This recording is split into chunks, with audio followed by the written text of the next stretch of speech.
So I'm just jumping in. I have absolutely nothing planned for this live stream. I've been waiting to see if Shan or someone was going to go live, and no one's gone live. And it seems a bit slow on the YouTube streets right now. So I thought I'd just jump in, maybe share some more of my thoughts just kind of randomly because, like I said, I've not planned for this one.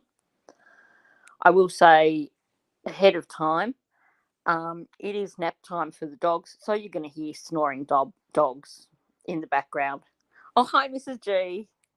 Good to see you. I was just saying I'm going live because no one else seems to be around. I'm not sure if Shan's catching up with some much needed sleep, but since she's not around, I thought I'd jump in and just share some thoughts, just say what's on my mind at the moment. Hi, Michael. Good to see you too. So I think there's a lot of people right now who are feeling a bit battered down by things on YouTube. And I'm not going to name specific channels, but I think there are some channels who are once again thinking that they might walk away from doing Kiely Rodni content. And, I think creators need to look after themselves first. Hey, old hippie, welcome. This must be the first time you've been in one of my lives. I'm not nearly as organised as Vicky Marie.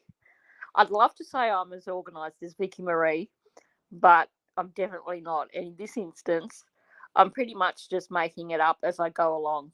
Like I said, I couldn't see anyone else live, so I thought I'd just jump in and just see where it goes. I figure we've probably got 30 to 40 minutes before my dogs wake up and then chaos begins again. So it won't be a really long live. But yeah, I don't like long lives either. I feel I'm a bit of an introvert. So, well, anyone who's followed my channel from the beginning knows that it took me a really long time to actually put my voice on the channel. Hi, Melissa. So good to see you. Hope I haven't missed anyone as you're coming in. So, for me, going live is still a bit daunting, and especially daunting when I haven't made any plans beforehand. So, I thought I'd start with just going over some of the cases that are just really important to me right now.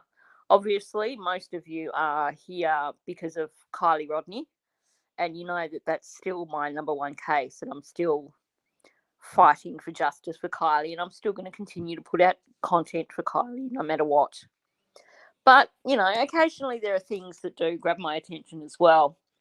So, for those of you who are not familiar, there's a case here in Australia right now, which is the Samantha Murphy case.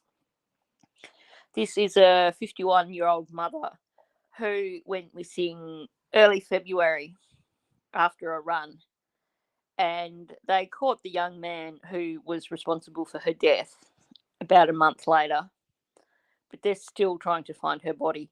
So that's what the last two videos that I put out have been about. Just talking about a local's perspective of the region. And hopefully there'll be more locals that jump on and make comments under my videos and add to it. Michael, no, Shan hasn't gone live tonight. That's why I thought I'd jump in. I thought you guys might have been hanging out waiting for someone to go live. I'm thinking, well, Shan wasn't feeling overly well the other night, so I suspect that she's still got a bit of a scratchy throat, so maybe going live is not an ideal thing for her right now. And I haven't seen anyone else going live today, so why not? But Yeah, so the Samantha Murphy case in Australia, that's really, really getting to me at the moment. There was a news article today on YouTube by one of the Australian news teams, and they were interviewing the husband of Samantha Murphy, and it's just gut-wrenching watching this guy. Like, they were soulmates, and he's still going out every day looking for her, hoping that he's going to find some trace of something. And we had a few more searches go out this week, but nothing's come of that as yet. But it's just so sad to see this guy who obviously doesn't like talking with the media in the first place, and who is still so emotional, and he's still trying to find his wife. And you get these sporadic searches by the Victoria Police, but they're doing their best in a really difficult situation. Hi, Ara, thanks for dropping in. It's good to see you here.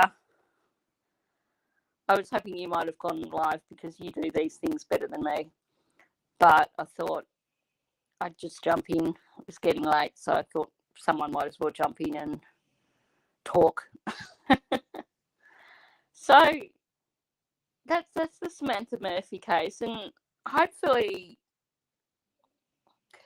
yeah. So you guys have got crap weather further south, have you? I heard that on, what was it, Thursday they finished the search early, looking for Samantha, and they said it was about weather.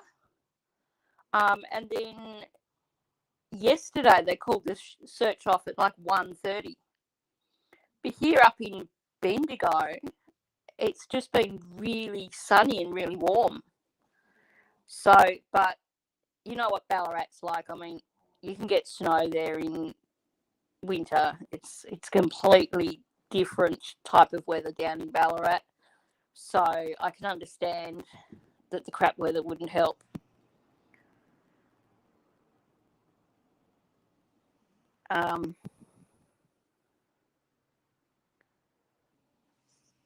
There are protocols and procedures that have been followed. It's not optional. Okay, sorry, I'm not sure. Realistically, old hippie, I think you're talking about rural Victoria, and something I mentioned in my last video is that when you live in one of these towns in central Victoria, it's not unrealistic to do a day trip down to Melbourne and back, which is, can be a 2-4 hour trip. So it's possible that he could have gone further out, but I mean, to me, I would think that you would have to be really, really cocky to go that much further out than where they're searching now. That's 25 kilometres, which I think in miles, would that be about 15 miles? I'm not sure. But I can't imagine a 22-year-old boy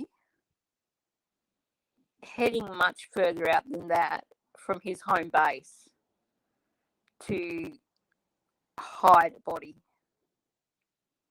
To me, I think it's got to be within a radius of that Mount Clear area where Samantha first went missing. And I just wish the little punk would fess up and say where he put her. I mean, they've got him in jail. Surely surely they can be negotiating with him for a better sentence. I'm not sure.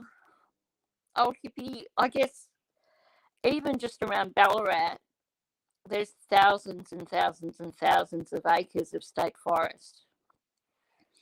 So that makes it really hard. And like I mentioned, there's so many unrecorded mine shafts all throughout the whole gold mine region. So, yeah, there must be something else that they could be doing to try and find her. I mean, how many drones have they got out there? They must have. Surely there must be drones going over there somewhere. I mean, get radical, get drone footage and put it on the internet so that people can look at the drone footage themselves and see if they can spot anything out of place. Yeah, they could call in the army. They've put money into bringing in dogs down from New South Wales, and that wouldn't have been cheap. So there must be other options.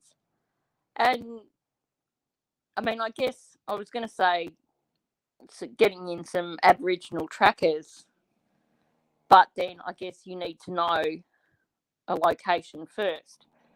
But I mean, we all know, if you're Australian, you know how amazing Aboriginal trackers are. Like, there must be some good trackers still around who could go out in the bush and find some sort of trace. You know, there must be something more that can be done to find Samantha, because right now you see her husband on the news and the poor guy is just destroyed. And, you know, there must be something else. There must be some other way, something that they've not thought of, or I don't know. I mean, I was joking around. A four-wheel drive. Yeah, I know he definitely had a four-wheel drive ute. Do you mean a canopy for his tools, or a proper one of those toolbox steel things that goes on the back? I mean, the other thing is we don't know if it was his vehicle that was used. I mean, police are saying that they don't think anyone else was involved. But to me, yeah, sure, he is a footballer, but he's still a pretty weedy looking young man. So, to me, I think he must have had help. So, whether it was his vehicle that was used to move her body or not, I don't know. I'm just becoming really, really frustrated with this case, because they've got the young guy in jail. His father is, to some extent, a public figure. Oh, I think his father probably did help. And the thing is, it's been 2 months, Mrs. G, which, you know, in the scheme of things, isn't a really long time.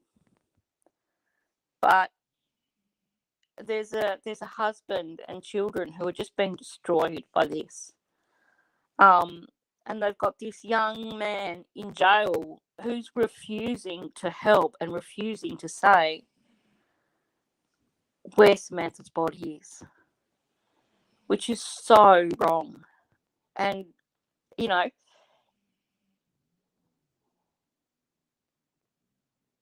sounds like the Sierra Lamar killer. I haven't seen that case, Sierra Lamar. I'll have to look that up. And it's the same with Kristen Smart. And, you know, in her case, it's been 27 years now since that Paul Flores rat did what he did to her. And they still haven't found her. And honestly, when it came to the case with Paul Flores and his father, Reuben, I was really disappointed that the jury didn't convict Reuben Flores as well. I actually found it confusing that they couldn't, because to me, the biggest evidence that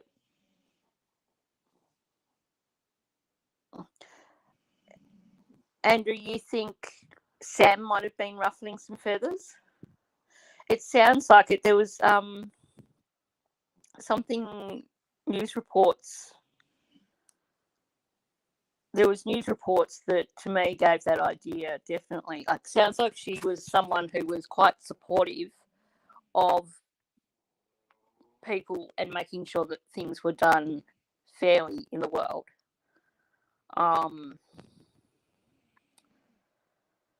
Yeah, Mrs. G, I guess the only reassurance when it comes to things like Kristen Smart and those other people that have been missing for so long is that if they do find bones, they can still do DNA testing to show that it was them. But it's just heartbreaking. I can't understand how, when a person has finally been convicted, or even when they've been arrested, how that they can still be so heartless and not admit to where the body is. You know, I think in Kristen Smart's case, 27 years, her parents aren't getting any younger. I'd imagine for them, probably their greatest hope is to find their daughter. Yeah, old hippie, and that could be something that could be extremely important. They didn't have a lot of time to cook up a plan.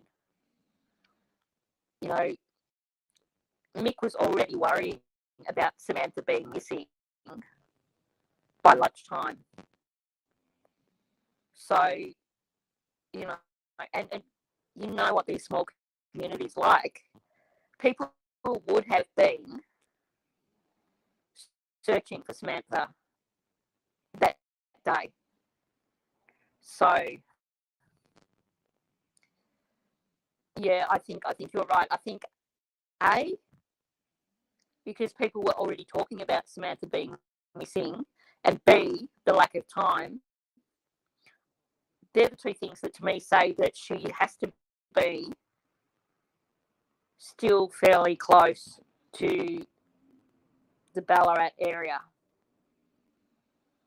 And I think they definitely need to get more dogs out there. But I also think that when you look at what the area is like, they need more people out there with drones. And there's actual software that, or programming that can be used with these drones.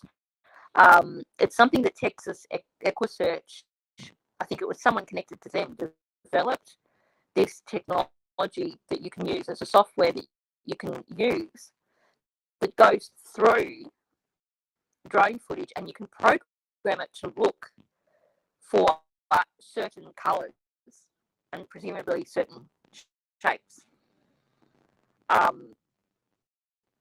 So, you know, if they had technology like that, and they got more drones out there over all those areas out around Ballarat, surely they could find something.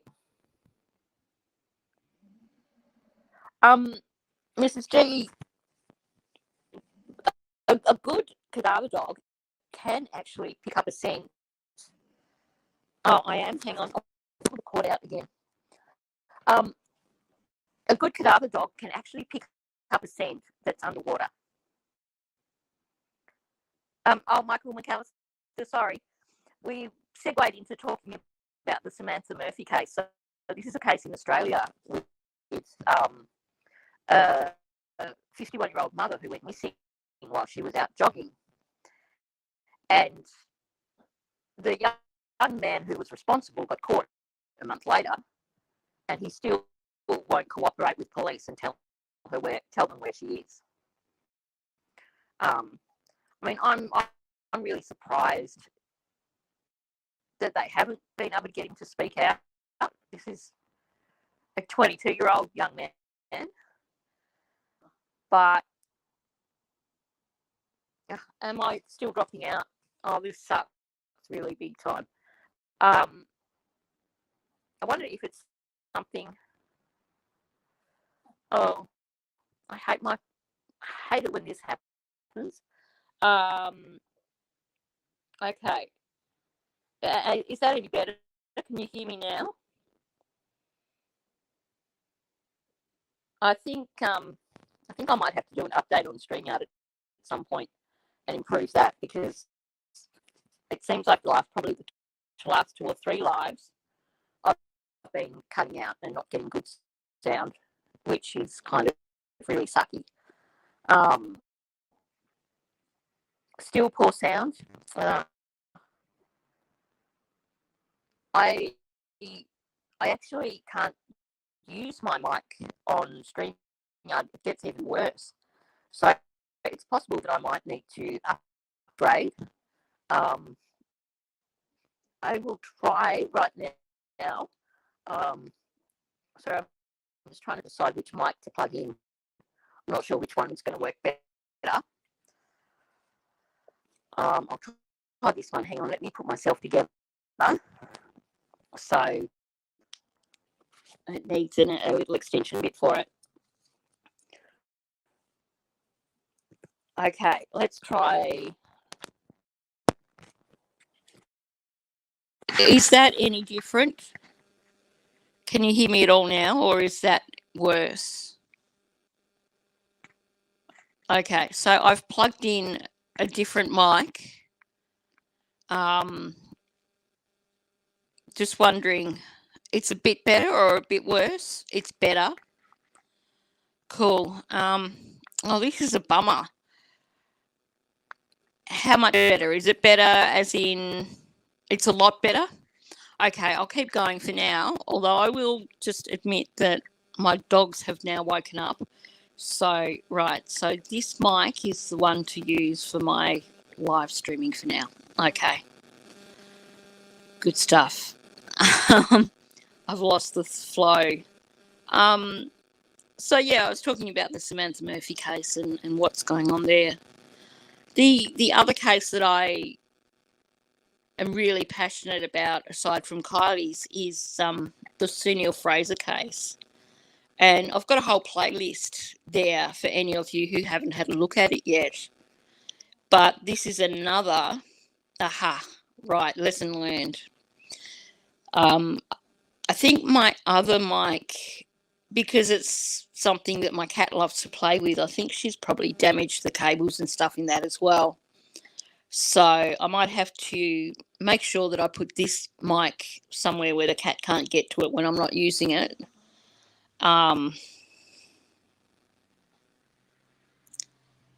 The only other logic is that she was taken elsewhere. I think it's still quite possible that she is still really, really close to Ballarat. The bushland around Ballarat it can be dense, and there is a lot of bushland. When you're talking about these little goldfield areas, they're kind of like you've got a major sort of population hub that is surrounded by state forest and agriculture and stuff like that. So it is quite feasible that she could still be quite close to Ballarat and that she could be somewhere in the bush somewhere. Yeah, and in terms of off-road vehicles, like I mentioned in one of my recent videos that I did, it's the kind of And Andrew, if you're still in here, you might be able to help us out because I know you do quite a bit of off-roading. Hi, Roscoe. Good to see you in here. But a lot of the areas of the state forest are areas where people can go in and then can make their own tracks. In winter, it'll get a bit muggy and boggy, but in the drier months, if there isn't a tree in the way, you can get through. The ground's dry enough and heavy enough that people can get through in four-wheel drives. Old hippie, that's what they need to do. I think they've done some grid searches in areas close to where she originally went missing, but I think they really need to go bush, basically. And I think they need to start from ground zero and start with a good old-fashioned grid search where they're working out from where she went missing.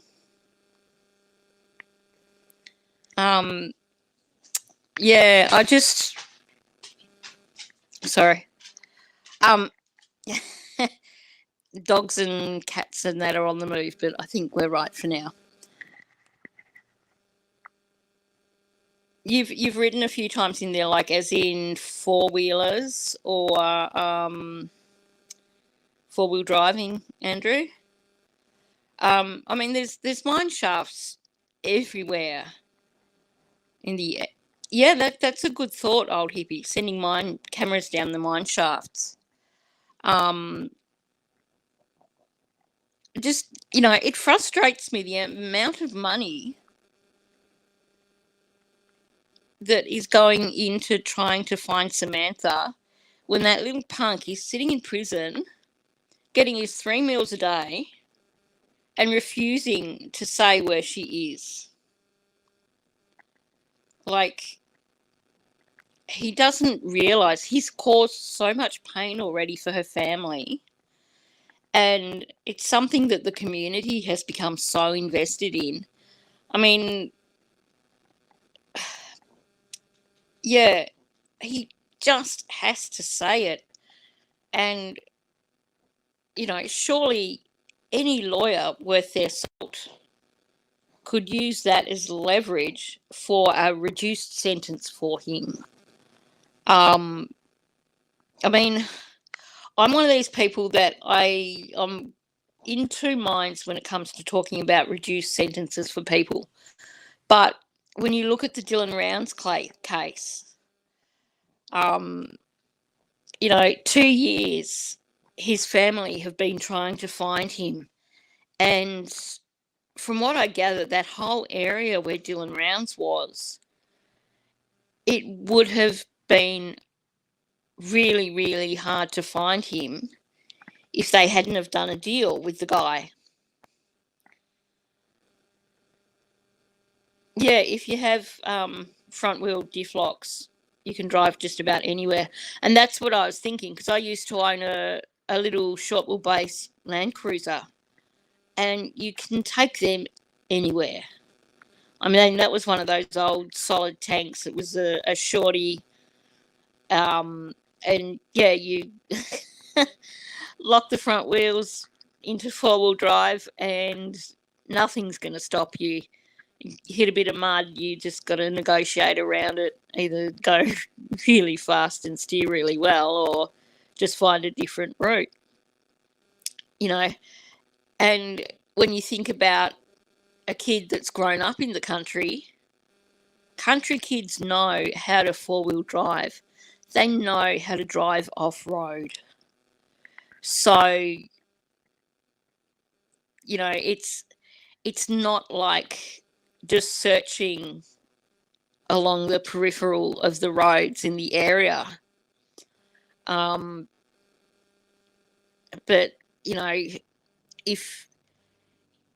if you've got the skills for four-wheel driving, and don't forget, this was midsummer. This was really, really hot, really, really dry. So there was definitely no mud to act as an obstacle. Yeah, unfortunately, old hippie, there's just not enough creators that are covering Samantha Murphy's case. I think, what's her name? Paula Plunder was covering it. I haven't looked to see if she's done any more on it, but I think Vicky Marie has done the most coverage on it. And the thing is, with myself and with Vicky Marie, neither of us are particularly huge channels. So, we can get so much attention, but, Andrea McCartistry. I haven't heard of her. I'll have to have a look for her and see if I can find her. I just, it's hard sometimes with cases that are from Australia. A lot of creators outside of Australia don't see the news reports and don't hear what's going on. So they don't get as much interest as cases that are in the news with multiple media channels in, bigger countries like the US or the UK. So that makes it hard to try and get attention on these cases. I've been covering the Neill Fraser case now for probably 6 months or so. And I'm still determined to keep her case out there and keep making content about her case. But it's not getting a lot of exposure. And this is a woman who, I believe she's turned 70 this year.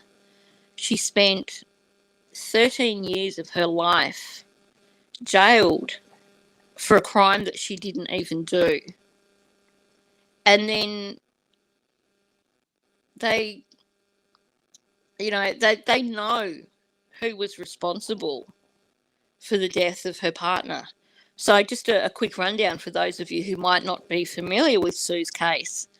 This dates back to 2009 in down in Tasmania, a little state down the bottom of Australia.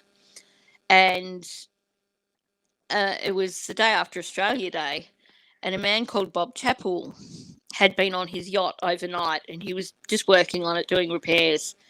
And they found his yacht sinking the following morning. So it was on its mooring, and it was sinking on its moorings. So they had, I think, about 20-something police on board the yacht, destroying all evidence, of course. They pumped out the yacht, and they contacted the yacht's owners, that was Sue, Neill Fraser, and they were like, your yacht's sinking on its mooring. And Sue was like, well, Bob's there. Bob's on the boat. So then they discover that they've got a missing person. And what came from all that was they didn't interview yacht owners in the area, for starters. They didn't look at records of moorings. Otherwise, they would have realised that there was a yacht that was moored only a couple of 100 metres from Sue and Bob's yacht, and that the man on the yacht was a known criminal, a known violent criminal, and had been known, or had been referred to as a hitman. He moved his yacht while they were salvaging Sue and Bob's yacht, and nobody thought to question this guy. Like, he's moored a couple of 100 metres from a yacht that's sinking and a man is missing. He has a violent criminal record. He moves his yacht as soon as police turn up, and they never questioned him. And then, Ara is live now. Oh, cool. I'll just finish talking about Sue, and then go over and check out Ara's live. But, you know, they have this guy who is right there and they never question him. Then they also have a homeless guy who was sleeping in his car on the water, by the side of the water, the night that Bob went missing. And they briefly spoke to him, but they disregarded him and the man on the yacht because they were drunks and they were criminals. So they didn't question them any further. Like, how moronic can you be? Yeah, I also remember Michael and Lindy Chamberlain. And honestly, to me, the Sue Neill Fraser case is on par with the Lindy Chamberlain case. And I saw a thing recently where they were saying how they had silenced witnesses in the Lindy Chamberlain case. There was a tracker who had actually come up with evidence that would have cleared Lindy Chamberlain, and they silenced him. And it was only years later that he came out and said that that is what happened. And you look in Sue Neill Fraser case, you've got the guy that was in the car by the water. He knew, and he later, like within a week or something of Bob going missing, he went into the Tas police station and said to them, you need to look into this 15-year-old girl and her friends who were there that night, and they were on the yacht that night. And then it comes out down the track that 15-year-old girl, Megan Vass, was on the yacht with her boyfriend, who is a violent criminal, and that her boyfriend actually killed Bob Chappell. But, of course, Tas police don't want to admit that they screwed up. So they basically shut down Megan Vass, and people are still fighting for Sue to be exonerated and still fighting in court and all this sort of stuff and getting nowhere. Yeah, old hippie. Tasmanian police are very, very corrupt. That is, if you look at the Sue Neill Fraser case, it is just phenomenal what went on down there.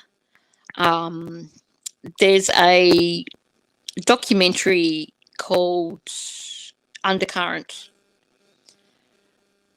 It's I know it's available in Australia. I'm not sure if it's available overseas, but that was a woman by the name of Eve Ash, with the help of a retired detective from Victoria, did investigations into Sue's case, and they were the ones that actually found Megan Vass and got her statement saying that she was on the yacht and that Sue wasn't.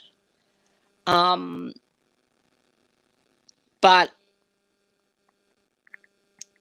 yeah, it's just insane. The detectives need to take a stand and made to speak up. Well, funny thing you say that, Mrs. G, because the two lead detectives in the Sue Neill Fraser case I know one of them has definitely retired now, but they were both given awards. So coming from, higher up in the police department, they were given awards for their work on the Sue Neill Fraser case. When blind Freddie can see how corrupt it was. Yeah, Andrew, the Lindy Chamberlain case was just, I felt so sorry for her, especially because that was a major case of trial by media. And this is what happens. You see prosecution and police, and we're seeing it now with so many cases around the world where prosecution and police are feeding stories to the media that are going to help to convict someone when they shouldn't be convicted. Old hippie, as far as I know, Victoria Police aren't overly crooked. From traditionally in Australia, you kind of, when you think crooked police, you think Queensland and Tasmania. But it's my impression that they did a big clean out as far as Queensland police many years ago. That's like going back into the 80s. But I think if you look at it, I think in regional areas, and that was my question in terms of Ballarat, how close are the Ballarat police to this Patrick guy, to his family? Queensland police in the 80s were off the planet as far as corruption. And the thing is, I personally believe that Tasmania is still in that realm. But the thing is, it's a boys' club in Tasmania. So the whole legal system is everyone's in each other's pocket. So when you've got detectives that are willing to let a woman like Neill Fraser stay in prison for 13 years, the legal system aren't going to do anything to stop them. And you go to Parliament, and what do? They take it back to the Tasmanian police. No, we don't have district attorneys in Australia. We have the High Court of Australia. So cases can be taken to the High Court in Tasmania, in Australia. But that's a difficult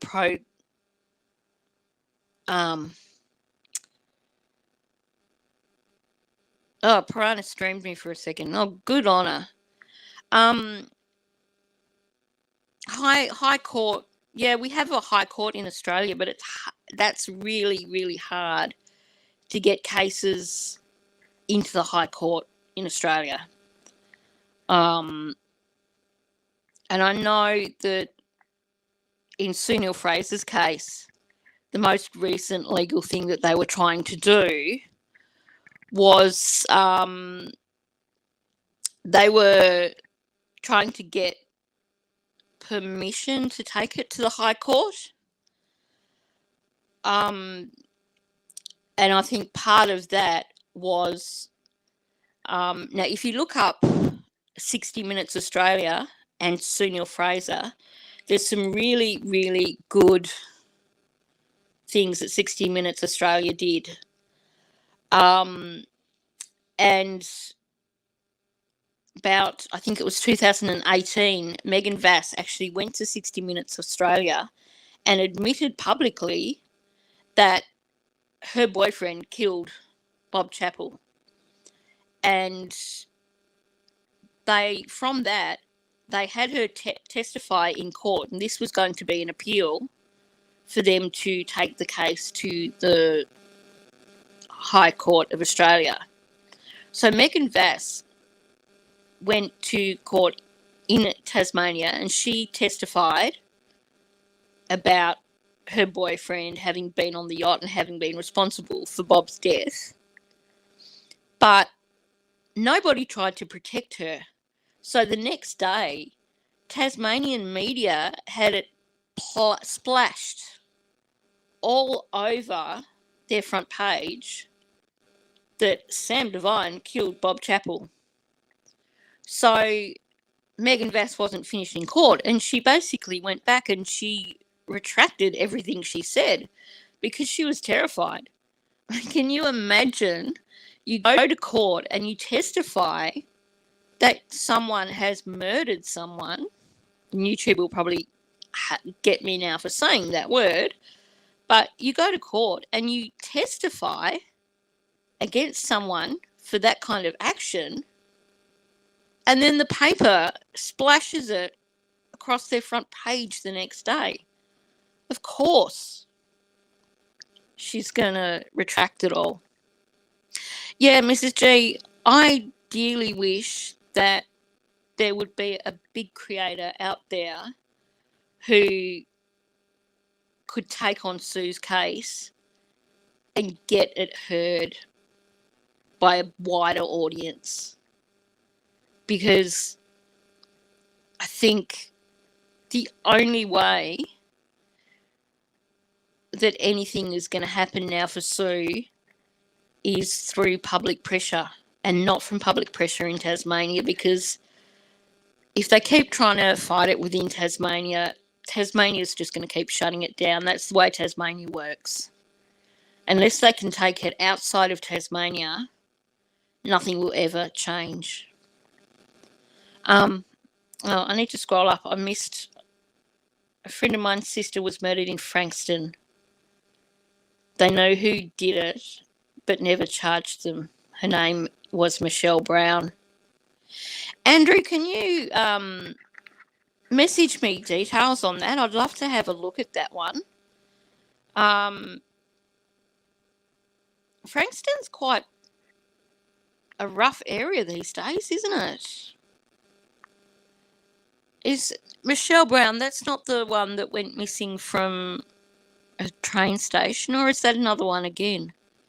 Because I'm thinking of a case from around the 80s or 90s, and she went missing from a train station, but I think they actually arrested the person responsible. I'm not sure. There's so many Australian cases, but it's easy to get confused and forget. But yeah, I've been live for nearly an hour and I haven't spoken about Kiely at all. But, you know, I guess we've all said heaps about Kiely, and I did really want to talk about Sam, and I wanted to talk about Sue. And there's plenty of time to go live another time and talk about Kiely Rodni as well.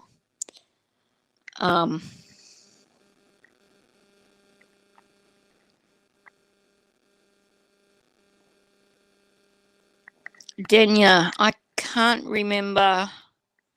I get confused with all the different cases here in Australia.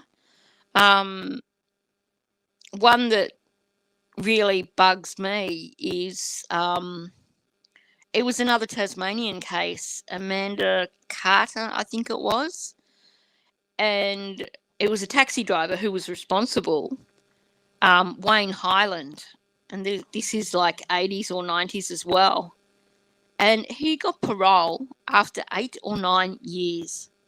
Even though they had him banged to rights, they knew that he did it. They proved that he did it. And he got out after 8 or 9 years. They let him out on parole. Like, how despicable is that?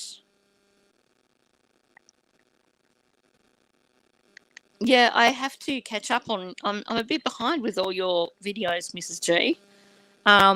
Yesterday was a super, super busy day for me.